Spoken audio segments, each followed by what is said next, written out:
Legend of the Heavenly King of Phu Dong Thien Vuong. In the reign of Emperor Thien Vuong VI, Vietnam was a peaceful and prosperous country.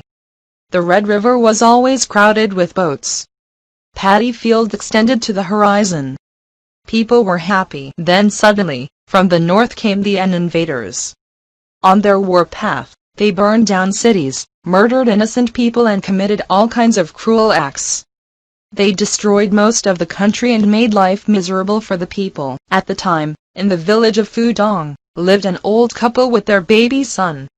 Their son was already 3 years old, and yet, he could neither sit up, nor could he say a word. His old parents were very unhappy. One day, the emperor's messenger came to the village. He started to read the appeal out loud. Gióng, as the boy was named, sat up. He called out his parents and told them he wanted to talk to the messenger. Although the old father was greatly surprised at his son's sudden ability to talk, he rushed out to ask the messenger to come inside. Before the messenger could say anything, Gióng asked the man to return to the capital and told the emperor that he needed an iron horse, an armor and an iron rod to fight the invaders. The words from the little boy sounded so clear and so powerful that the messenger quickly obeyed and went back to the imperial court. At the request of the messenger, the emperor ordered that all iron from the imperial warehouse be made available. He called in every blacksmith of the country to the capital. There, they worked day and night melting down the iron. Then they made a huge horse, a large armor and a long rod of iron. During this time, at the village of Phu Dong, Gióng started to eat.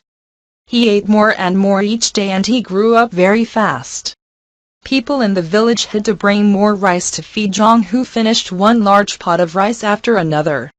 He finally grew up to be a giant. Then came the day when the imperial guards brought the iron horse, the armor and the rod to Phu Dong.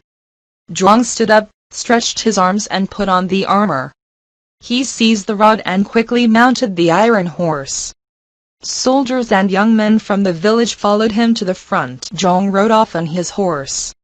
The iron horse roared like thunders and breathed fire from its nostrils. Behind were soldiers carrying swords and lances vowing to fight the enemies. When he saw the enemies, Gióng sped forward, charging straight into the invaders. The fire from the nostrils of the iron horse burned many enemy soldiers to death. Gióng struck at the enemies with his iron rod. The enemy soldiers soon broke ranks and fled, leaving behind their dead and wounded. The enemies were reinforced with their best generals.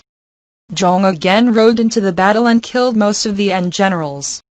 As a result, the iron rod in his hand broke and became useless. Gióng pulled scores of bamboo trees from a nearby forest and used them to fight the enemies.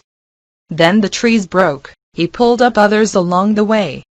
The last enemy general was killed with those bamboo trees.